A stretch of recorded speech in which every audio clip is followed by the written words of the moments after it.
How to activate Dubai Islamic Bank ATM card. Hey guys, welcome back to our channel. In this video, I'm going to show you the ways to activate your credit card, activate your ATM card.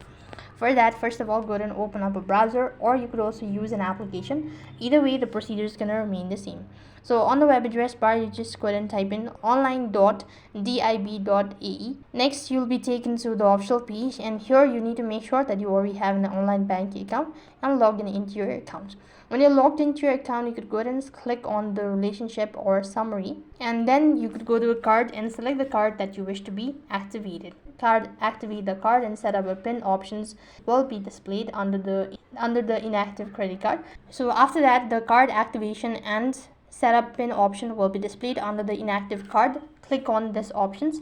After that, you need to enter in the new PIN and confirm the new PIN as well. Then click on the continue button. Then you'll have successfully activated your ATM card.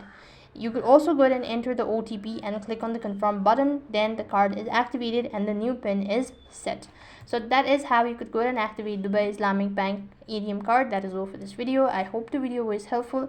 Make sure to like, share and subscribe to our channel. Thank you for watching. See you in the next video.